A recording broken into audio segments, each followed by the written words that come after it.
अस्सलाम वालेकुम dear viewers. आज की इस वीडियो में मैं आपके सामने CS402 थ्योरी ऑफ ऑटोमेटा की असाइनमेंट नंबर 3 का सलूशन जो है वो शेयर करने जा रहा हूँ। जैसा कि आप सबको पता है कि इस असाइनमेंट में हमें जो हमारा स्टडी करने का जो फोकस है, इसका टॉपिक जो है इस असाइनमेंट का, वो complement of FA, union of FA और इंटरसेक्शन ऑफ एफ़ेज़ है। इंस्ट्रक्शंस जो है वो आपकी लिखी हुई फॉर्मेट में दी गई हैं। इनको आप एहतियात के साथ पढ़ लीजिएगा, क्योंकि अगर इन पे आप अमल नहीं करेंगे तो आपके मार्क्स जो हैं वो कट सकते हैं। सबसे ज़्यादा जो अहम इंस्ट्रक्शन है वो ये है कि आपकी जो असाइनमेंट का सलूशन जो आप बनाएंगे वो वर्ड फॉर्मेट में, माइक्रोसॉफ्ट वर्ड फॉर्मेट में बनाना है। इसके अलावा किसी और फॉर्मेट में इसको नहीं भेजना। क्वेश्चंस की तरफ चलते हैं। क्वेश्चंस हमें दो क्वेश्चंस दिए गए हैं। क्वेश्चन नंबर 1 में हमें दो एफ़ेज़ गिवन हैं जिनकी रेगुलर एक्सप्रेशन हमें दी हुई हैं, FA1 FA2। हमने क्या करना है, हमने इन एफ़ेज़ की मदद से इन दोनों का इंटरसेक्शन मालूम करना है। इंटरसेक्शन ऑफ FA1 और FA2, या लैंग्वेजेस दो गिवन हैं L1 L2, उनका इंटरसेक्शन मालूम करना है। इंटरसेक्शन का FA हमने बनाना है जिसको हम FA3 का नाम देंगे। उसके बाद उस FA3 के अंदर अगर कोई ऐसी हमारे पास स्टेट्स हैं जिनकी तरफ कोई भी इनकमिंग ट्रांजिशन नहीं है, उसको हमने डिलीट करना है अगर आती है तो। उसके बाद हमने ट्रांजिशन टेबल जो है वो बनाना है, और जो हमारी FA3 हम बनाएंगे इंटरसेक्शन का, उसकी स्टेट्स को हमने Z1 Z2 up to so on नाम देने हैं। क्वेश्चन नंबर 1 के सेकंड पार्ट में हमने FA3 बनाना है। FA3 जो है उसका कॉम्प्लीमेंट लेना है पार्ट 2 में। सेकंड क्वेश्चन जो है ये एक TG गिवन है और हमें डिमांड किया जा रहा है कि हम इस TG का जो है वो, इसी TG की मदद से हमने L स्टार जो है वो बनाना है। यानी सेम TG होगा। अगर ये गिवन जो TG है ये किसी लैंग्वेज L को रिप्रेजेंट कर रहा है, एक्सेप्ट कर रहा है, तो हमने एक TG बनाना है जो कि L स्टार यानी इस जो TG है इसके क्लोजर को रिप्रेजेंट करेगा। हम इस असाइनमेंट के सॉल्यूशन की तरफ चलते हैं। सॉल्यूशन में मैंने जो दोनों हमारे पास FA गिवन्स थे उनको एक सामने एक साथ कर लिया ताकि आपको साथ में इसको एक्सप्लेन करता जाऊँ। इनकी रेगुलर एक्सप्रेशंस भी गिवन है, R1 RE1 RE2। FA1 ये है जो कि जिस लैंग्वेज को एक्सेप्ट कर रहा है वो A+B होल स्टार AB और A+B होल स्टार, यानी ऐसी लैंग्वेज को एक्सेप्ट कर रहा है जिसके दरमियान में AB आता है। इसी तरह जो रेगुलर एक्सप्रेशन 2 है उससे हमें नज़र आ रहा है कि ये जो हमारा FA है ये ऐसी तमाम स्ट्रिंग्स को एक्सेप्ट करेगा जिनके आखिर में A आएगा। तो सबसे पहले तो हम इसका ट्रांजिशन टेबल जो है उसको डिस्कस करते हैं। ट्रांजिशन टेबल पहले बनाएंगे, उसके बाद ही हम इसका FA3 बना सकते हैं, क्योंकि विदाउट ट्रांजिशन टेबल हमारा FA3 बनाना थोड़ा सा मुश्किल काम है। ट्रांजिशन टेबल कैसे बनेगा कि सबसे पहले तो हमने ओल्ड स्टेट्स लेनी है, और इनिशियल स्टेट हमारी Z1 होगी। जो भी हमारी स्टार्टिंग स्टेट होती है उसको हम इनिशियल स्टेट लेते हैं। इनिशियल स्टेट में हमने FA1 की फ़र्स्ट स्टेट P और FA2 की जो फर्स्ट स्टेट है 1 उसको लेना है। P1 हमारी इनिशियल स्टेट का नाम जो है वो Z1 हमने रख दिया है। हमने देखना है कि P और 1 पे हम A और B को जब रीड करते हैं तो हम कौन सी स्टेट पे जाते हैं। तो P पे हम A को रीड कर रहे हैं तो Q पे जा रहे हैं, तो ये Q लिख दिया हमने। उसके बाद 1 पे A को रीड कर रहे हैं तो हम 2 पे जा रहे हैं, तो उसके लिए ये ट्रांजिशन टेबल में 2 आ गया। अब ये Q2 हमारे पास एक नया नाम आया। इसको रेड मैंने इसलिए कलर किया हुआ है ताकि आपको आसानी हो जाए ये जानने के लिए कि हमारी नई स्टेट कहाँ पे बन रही है। जहाँ पे हमारी नई स्टेट बन रही है उसको मैंने रेड कलर में लेबल किया हुआ है, हाईलाइट किया हुआ है। Z2 हमने इसका नया नाम दे दिया। उसके बाद A को रीड करके तो हमारे पास ये स्टेट्स आती हैं Q2।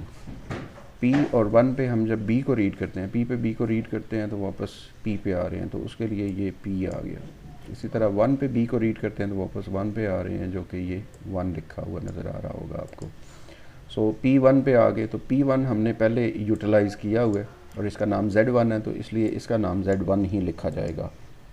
नया नाम हम तब देते हैं जब कोई नई स्टेट आए, जिस तरह ये Q2। उसके बाद ये जो नई स्टेट आई थी इसको हम यहाँ पे ओल्ड स्टेट वाले कॉलम में लिखेंगे और Q और 2 के ऊपर A और B की ट्रांजिशन देखेंगे कि वो कहाँ पे लेके जाती हैं। सो Q पे जब हम A को रीड करते हैं तो Q पे आ रहे हैं, और 2 के ऊपर A को रीड करके 2 पे जा रहे हैं। तो मीन हम जब Q के ऊपर A को रीड करते हैं तो Q पे रहते हैं, तो ये Q आ गया। 2 पे A को रीड करते हैं तो 2 पे ही रहते हैं, तो ये Q2 आ गया। तो इसका नाम जो है वो फाइनल स्टेट ऊपर चुके ये सेम यही लिखी हुई है, तो इसका नाम भी हम Z2 ही लिखेंगे, नया नाम नहीं देंगे क्योंकि नई स्टेट हमारे पास कोई नहीं आई। Q पे जब B को रीड कर रहे हैं तो R पे जा रहे हैं, सो R लिखा जाएगा। इसी तरह 2 पे जब B को रीड किया जाएगा तो 2 से B की ट्रांजिशन उसको वापस 1 पे लेके आ रही है, तो ये 1 आ गया। तो R1 हमारे पास एक नई स्टेट आ गई है। ये हमने टर्म पहले यूज़ नहीं की R1, तो इसलिए इसका नाम Z3 लिखा गया है। अब इस Z3 को यहाँ से उठा के हम ओल्ड स्टेट में लेके जाएंगे, और R और 1 के ऊपर हमने A और B की ट्रांजिशन सेम पहले जो प्रोसीजर किया है उसी से देखेंगे।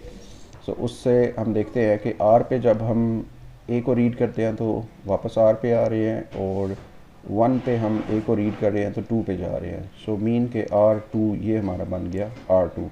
अब ये हमारी टर्म पहले इस्तेमाल नहीं हुई तो इसको हम Z4 नया नाम दे लेंगे। उसके बाद जो B की रीडिंग है R और 1 के ऊपर, R पे B की रीड R पे ही आती है, और 1 पे B की रीडिंग जो है वो 1 पे आती है। सो R1 ही हमारे पास जो है वो इसका आंसर आएगा। सो ये पहले भी इस्तेमाल हुआ है ऊपर, जैसा कि ये R1 लिखा हुआ है और इसका नाम Z3 है, तो यहाँ पे भी इसका नाम Z3 लिखा जाएगा। उसके बाद यहाँ पे जो हमारी नई स्टेट डेवलप हुई थी Z4, उसको हम लेके आएंगे यहाँ पे ओल्ड स्टेट में, और R और 2 के ऊपर A और B की ट्रांजिशन देखेंगे कि वो कहाँ पे जाती हैं। सो R और 2, R पे A की ट्रांजिशन उसको A पे लेके R पे लेके आ रही है, और B की ट्रांजिशन भी उसको R पे लेके आ रही है, इसलिए यहाँ पे ये दोनों में फ़र्स्ट एंट्री आपको R नज़र आ रही है। उसके बाद 2 के ऊपर A की एंट्री उसको 2 पे लेके आ रही है, तो इसलिए ये 2 लिखा हुआ है। A जब रीड किया जाएगा, तो जब B रीड करते हैं तो वापस 1 पे आ रहे हैं, तो इसलिए ये B वाले कॉलम में B1 लिखा हुआ है। तो अब ये जो दो हमारे पास Z4 या R2 पे हमने जो दो नई रीडिंग्स ली हैं, A और B की रीड की है, तो हमारे पास कोई नई स्टेट जो है वो नहीं बन रही। तो इसका मतलब है यहाँ तक हमारा जो ट्रांजिशन टेबल है वो यहाँ तक बनेगा, क्योंकि हम इसको तब तक कंटिन्यू करते हैं टेबल को बनाना जब तक हमारे पास नई फ़ाइनल स्टेट इंट्रोड्यूस होती रहती है। चूँकि यहाँ पे हमारी नई फ़ाइनल स्टेट कोई इंट्रोड्यूस नहीं हो रही, तो मीन के Z4 हमारी लास्ट यहाँ पे स्टेट होगी इस FA3 की। अब क्वेश्चन ये पैदा होता है कि हमने इनिशियल स्टेट तो Z1 को ले लिया था जो फर्स्ट स्टेट थी, लेकिन फ़ाइनल स्टेट किसको लेना है? तो फाइनल स्टेट लेने के लिए हमें जो FA1 की जो फाइनल स्टेट है और FA2 की जो फाइनल स्टेट्स हैं उनके नाम देखने हैं। FA1 की फ़ाइनल स्टेट का नाम R है, जबकि FA2 की फ़ाइनल स्टेट का नाम 2 है, R2। सो हमने इस ओल्ड स्टेट वाले कॉलम में जहाँ पे R2 लिखा हुआ है, जिस तरह ये R2 लिखा हुआ है, तो इसकी जो भी स्टेट का नाम है Z4, उसके साथ हम ये प्लस का सिंबल लगा लेंगे, मीन कि ये हमारी फ़ाइनल स्टेट है। सो ट्रांजिशन टेबल बना लिया। उसके बाद हम आते हैं इसके FA की तरफ। हमने ट्रांजिशन टेबल की मदद से ही FA बनाया है। सो इसमें हमारे पास Z1, Z2, Z3, Z4 4 states हमने बना ली। 4 स्टेट्स के ऊपर हमने देखना है कि Z1 के ऊपर जब हम A को रीड कर रहे हैं तो हम Z2 पे जा रहे हैं। सो Z1 से A की ट्रांजिशन उसको Z2 पे लेके जा रही है, जबकि जो B की ट्रांजिशन है वो वापस उसको Z1 पे लेके आ रही है। सो वहाँ पे ये लूप जो है वो जो शो कर रहा है कि अगर Z1 पे B रीड किया जाएगा तो वो B पे ही वापस आएगा, जबकि A रीड किया जाएगा तो Z2 पे चला जाएगा। सिमिलरली Z2 के ऊपर A को रीड करें तो वो Z2 पे ही रहता है, तो Z2 के ऊपर ये A की ट्रांजिशन उसको वापस Z2 पे लेके आ रही है, जबकि B की ट्रांजिशन जो है वो उसको Z3 के ऊपर लेके जा रही है। Z3 के ऊपर A को रीड करें तो Z4 को वो प्रोसीड करता है, जबकि B को रीड करें तो वो Z3 पे रहता है। तो Z3 के ऊपर ये B का लूप जो है वो ये शो कर रहा है कि ये B को रीड करेगा तो Z3 पे ही आएगा। उसके बाद Z4 के ऊपर हम आते हैं। सो Z4 में हमारे पास जब A को रीड किया जाता है तो वो वापस Z4 पे ही रहता है। सो ये जो लूप है ये जो शो कर रहा है कि A की रीड जब होगी, A रीड स्टेट 4 पे होगी Z4 पे, तो वो वापस Z4 पे ही आएगा। इसी तरह B को जब रीड किया जाता है Z4 के ऊपर तो वो Z3 पे वापस चला जाता है, तो Z3 Z4 से B की ट्रांजिशन उसको वापस Z3 के ऊपर लेके जा रही है। तो ये हमारा FA3 जो है वो कंप्लीट हो गया, जो हमने L1 इंटरसेक्शन L2 का इंटरसेक्शन लिया था उसका FA बन गया। उसके बाद जो इसका सेकंड पार्ट था उसमें हमें कॉम्प्लीमेंट लेना था।